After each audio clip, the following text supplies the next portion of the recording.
Hai să vedem ce e aici. Am fost selectate din nou la o nouă campanie Lenor. Hai să vedem ce avem în pachet. Da.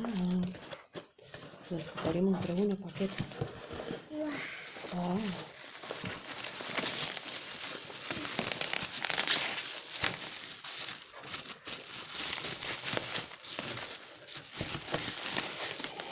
Avem o sticlă de Lenor Gold Orchid.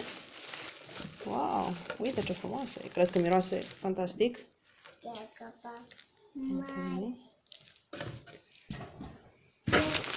Și cea de-a doua sticlă.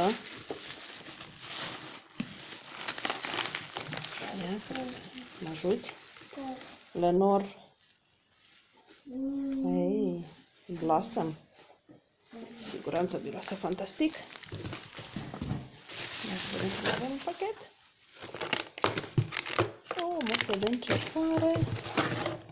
Ei, și avem și un calendar. 2020-2021. Ia să vedem.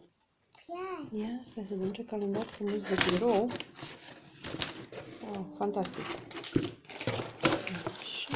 Și aici cărticica, după care trebuie să ne bazăm în postări.